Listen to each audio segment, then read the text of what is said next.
Yo,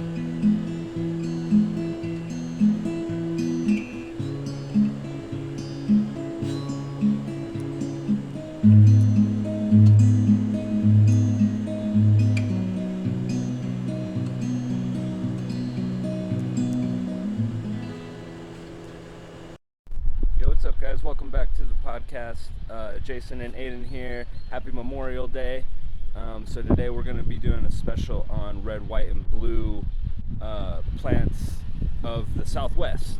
So hopefully it doesn't get too windy. We tried to record a podcast yesterday and it was too windy like this.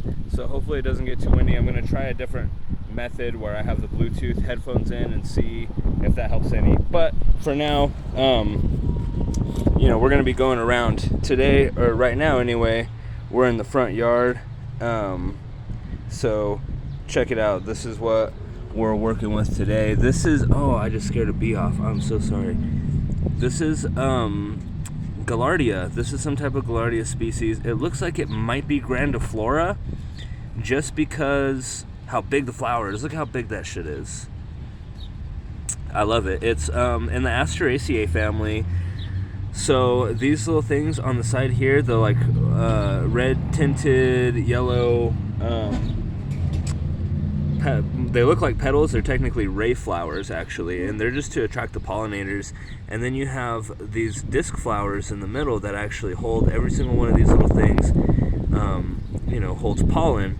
So the bees just absolutely love it. They can just dive right in. So it came in a package of Texas wildflower seeds, and they don't like to put the scientific names on there, so they just called it the blanket flower, which is Gaillardia.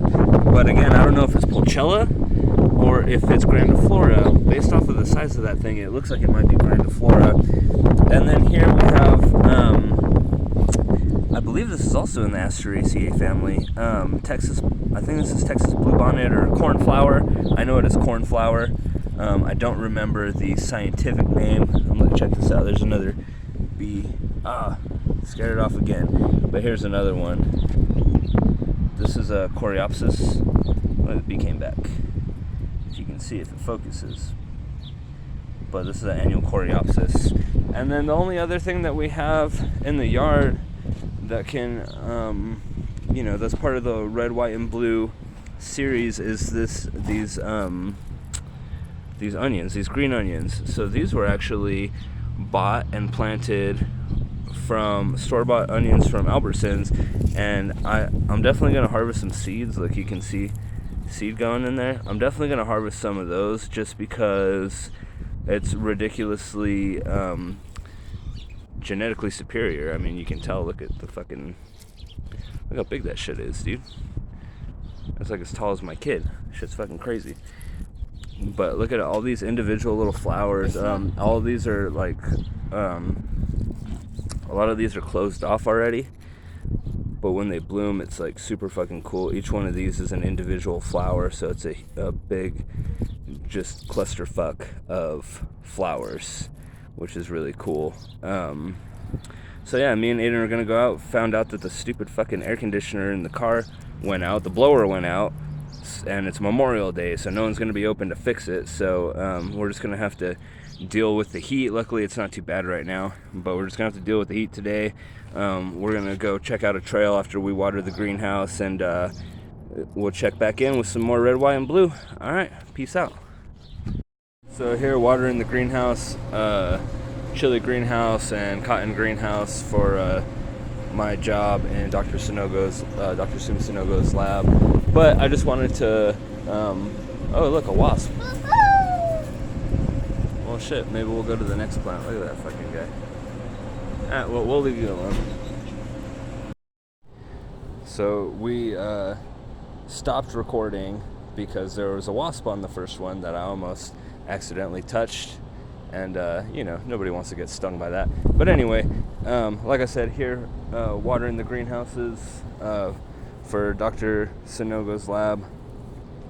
But to keep in line with the Memorial Day Red, White, and Blue series, what we have here is Campus radicans. This is, I showed you guys on the campus plants the other day, but this is trumpet creeper.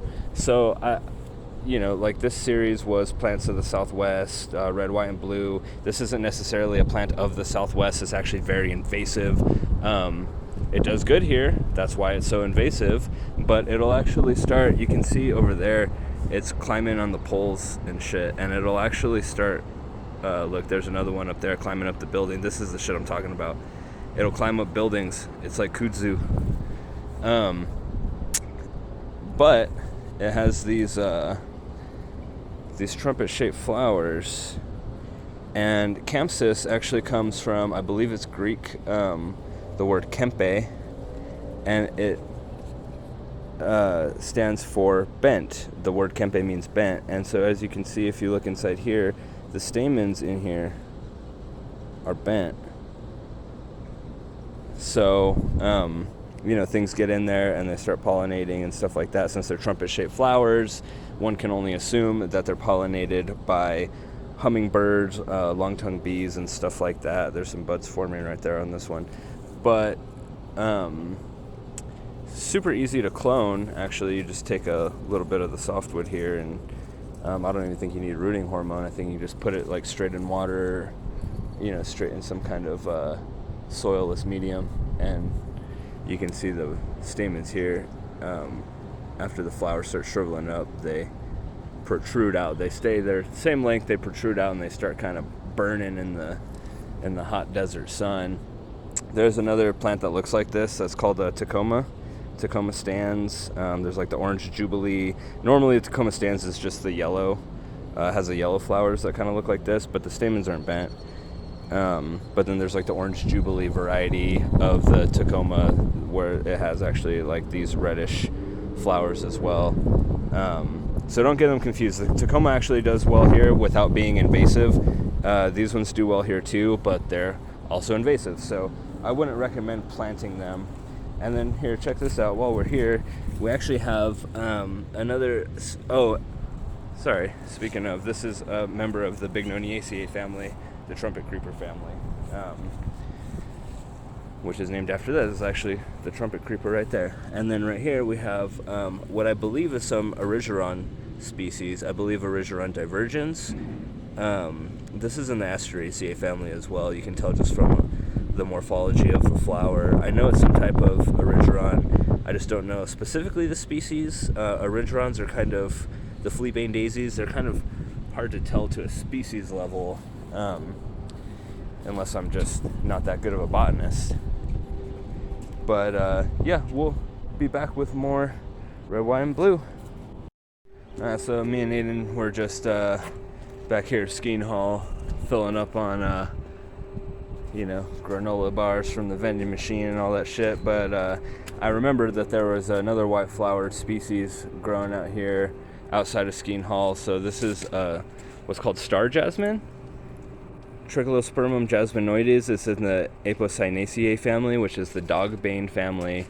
It's a cool little vining plant. It smells fucking terrific, man. If you could just smell shit through the phone, if it was like a 4D, what is it? The 4D where you can actually like smell shit. I don't know, but anyway, it'd be a lot cooler if you could. But check that out. Look at the fucking flower morphology on that. It looks like a ninja star, which is actually really cool. But they actually do make, I mean, it's so powerful smelling that it makes sense that they extract, you know, the flowers or make tinctures and stuff like that and use them in perfume making processes.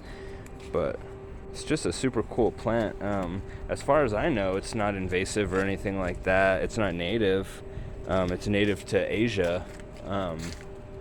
So it's not native to here, but it grows well. And as far as I know, it doesn't even, like, look, here's a Chinese pistache right here.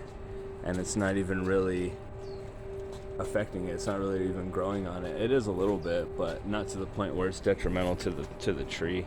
But anyway, wanted to show you this. This is a really cool species. So we just made it to the trail. And check it out, there's a dog that's just been chilling here for a little bit. I really hope this Bluetooth shit, you know, helps deal with the stupid fucking thing. There's a dog. Oh, there's his owner maybe. We're wondering, what the fuck? This dog's just chilling here. think the dog probably just got hot and is just chilling in the shade of the truck. But alright, cool. I wanted to make sure that dog was okay, or at least had an owner. It wasn't a wild dog, it has a collar and shit, so cool. Well, Bluetooth wasn't doing much for to stop the wind. I gotta figure out a way to be able to record. You can hear the cicadas. So awesome. That's like their mating call. But anyway, I gotta figure out a way to record in the shitty wind without a bit all over the fucking place. It's really annoying. But anyways, check it out. This is a Ephedra trifurca. These are dioecious plants, meaning that the male and female cones, they're actually, well, I'll get to that in a second, but the female and male cones are on separate plants, as opposed to monoecious plants where the female and male cones are on the same plant. Or flower, depending on if it's an angiosperm or a gymnosperm. These are actually gymnosperms, contrary to popular belief. So, Ephedra trifurca, it's called longleaf mormontii. These are cones. These are ovulate cones, and then you'll find the pollen cones that'll be have little yellow stamens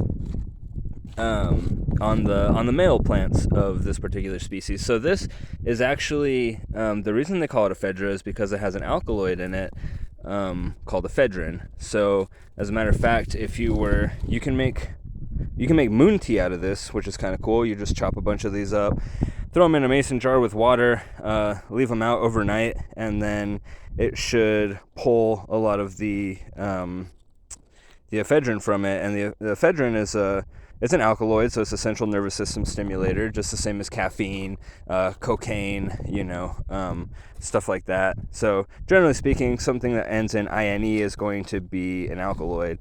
But I like to just take these. They're kind of gnarly, raw. They're like kind of bitter. But I like to take them and just chew on them.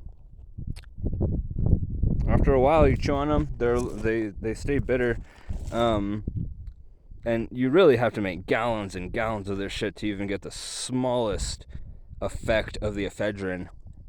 So it is in very low doses in these plants. But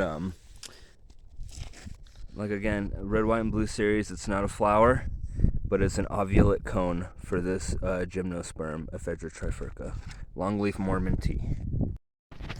So this isn't red, white, or blue, but just to show you, piggybacking off the last, what I just showed you with the Ephedra trifurca, with the ovulate cones, these are the pollen cones.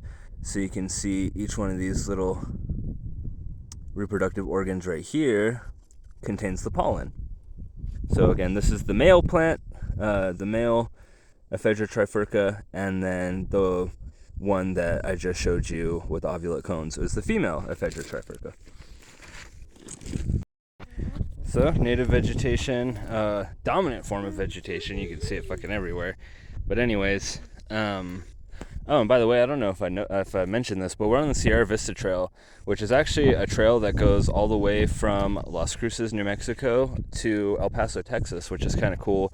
I've always wanted to take the trail on horseback, which I still plan to do someday. It's kind of a gnarly trail to walk and shit like that, especially during the fucking desert heat, trying to camp out when there's not really any shade, trees. The tree line is not way down here, but once you start getting up in elevation, it starts, you start seeing the ponderosa pines and Doug firs and shit like that. But anyway, this is Laria tridentata. This is the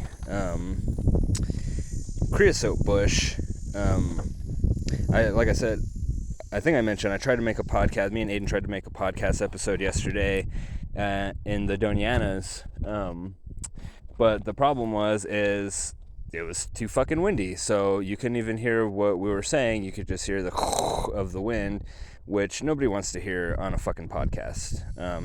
You know what I mean? So, but anyway, this is the Laria tridentata. These are the seeds, the little fuzzy seeds.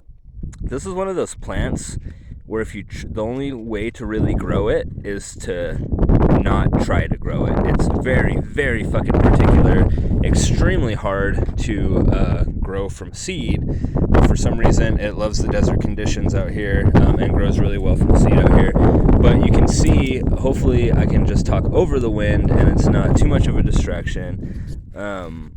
Otherwise we're just gonna have to figure some shit out. But I don't want to try to film 2 episodes and try to pump out 2 episodes and have both of them fail, because that'd be kind of a pain in the ass. But anyways, you can see the seeds. Fucking wind. You can see the seeds are super hairy. So it prevents water loss. And not only that, it gives a way for the wind to kind of get up under there to carry the seed away as well, which is kind of cool. But you can imagine the wind and the dry desert drought conditions with the crazy heat and shit like that. There's a lot of water loss. So a lot of times you're going to see with desert plants, they're going to have very small leaves to prevent transpiration rates from going extremely high. And then you're going to have, sometimes little fuzzy plant parts to prevent, to help prevent even more water loss from occurring in these harsh desert conditions. That's why you just got to love the evolution of desert plants, because they can just survive in these fucked up conditions. I love it. People think the desert sucks and they think it's all brown and boring and there's no fucking flowers and all this bullshit. I love it. If you look into past all the aesthetics of shit, even if you look at the aesthetics, I think the desert plants are cool. If you look into the morphology of why the leaves are small, why there's hairy shit, why the flowers might be big or small or, whatever. It's super cool how they just have adapted to these crazy hard conditions. But it's enough of my spiel, I guess. You're gonna hear that from me all the time because people talk shit about desert plants. And being a botanist, a southwestern botanist, with a biology background, I love the evolution. I fucking love it. So check it out. Here we have Apache Plume. This is Fallujah paradoxa. So it would have white flowers, but I actually don't see any flowers, which kind of sucks because that's the whole premise of the paradoxa epithet, is that it has flowers and seeds at the same time. But so you see these flume-like seeds. I believe these are technically achenes. Once the fucking camera focuses. Yeah, I think these are technically achenes, just hairy seed pods. And they're very plumy. So that's why I guess the name Apache Plume. Again, like we had discussed, they're very hairy. So again, like we saw in the Creosothelaria tridentata, that these hairs on these seeds are what stop the water from transpiring. So it stops the transpiration rate a little bit, keeps the plant shaded a little bit as well. And then also, like we had discussed, they have very small leaves to reduce the risk of transpiration or evapotranspiration rates, allowing them to survive in the desert and the harsh desert conditions. If we can find one that has what's it called on it, then I'll show you like actual flowers on it, then I'll show you why it's paradoxal. But for now, just we can look at the plumes anyway. It still goes into the red, white, and blue because the plumes are kind of reddish, pinkish, and it never focuses when I want it to. But the actual flowers are white, so we'll try to find another species of this so I can show you the flowers. So Aiden wants to show you his little dedication to the red, white, and blue. So there's blue on the top of it, and there's some white on the top and bottom, and the words are red. Yeah, it's a little prize that he won for doing good in school, getting some points by being a good student and stuff like that. So he wanted to throw his little thing in there. But before I stop this particular section, check it out. Desert willow right here, just like we had saw. I mean, it's not really red, white, or blue, but I guess pink is just red and white mixed together, so we can consider this a red, white, and blue species. But this is Chalopsis linearis, just like we had talked about the Campsis radicans in the Bignoniaceae family, which is the trumpet creeper family. This is the same one. I showed you this on on the campus plant part 1 series. But here we have a native one, or a wild growing one. So they're technically considered large shrubs or small trees.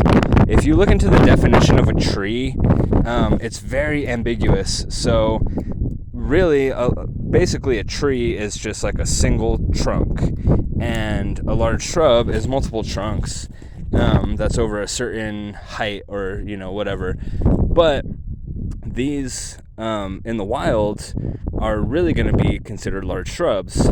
Cultivated, you can train them into a single stem, and then just growing as technically what would be a medium to large tree, depending on how tall it gets. But anyway, these are hummingbird pollinated and long-tongue bee pollinated, and again, like I showed you before, the reason it's called the willow, even though it's not in the Salicaceae family or the Salix genus, is because it has these willow-like leaves. So one more thing I want to show you real quick before we move on. Check this out. This thing right here, it might be hard to see in the video, but it is teeming with insects. This is, look at all those, look at that. Isn't that fucking incredible? I love it. I love these things. Tarantula hawk wasp. Apparently if you get stung by this motherfucker, it hurts really, really bad. So we're just not gonna, look at that. We're just gonna leave it alone. But that thing, it doesn't really sting people that much, but if it does sting you, apparently it fucking hurts really bad. But this is the Rus, is this a Rus? I think this is a Rus microphylla again. Let's see. The little leaf sumac. No, it's different. This has to be some kind of acacia. This looks like the cat claw acacia.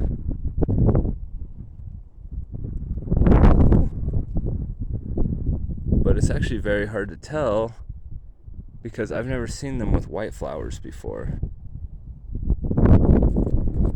Huh, interesting.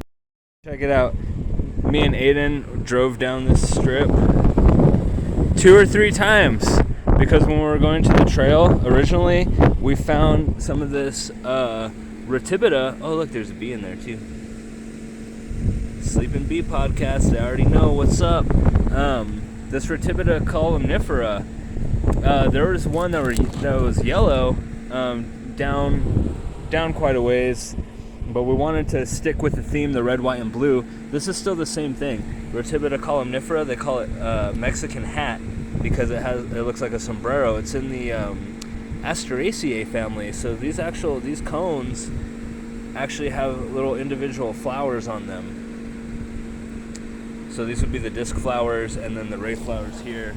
The ray flowers here that look like the petals that are what attract the pollinators. But yeah, so these Ratibita Columnifera. Oh look, and then here is our little pollen collecting friend, the bee. Look at those little pollen sacs. Look at how covered its legs are in all this pollen. I fucking love it. Ratibita Columnifera. And we have one more plant to show you, but just in case we can't find it, we're gonna do the whole like, subscribe, share, click the bell, all that shit now. Anything else to say? Like and subscribe. Like and subscribe. You heard it first. Dad. Like and subscribe, or you hate children. Dad. You don't hate children, do you? No taking away from South Park. Don't sue me, Trey Parker, Matt Stone, for saying that shit. Alright, anyway, peace out.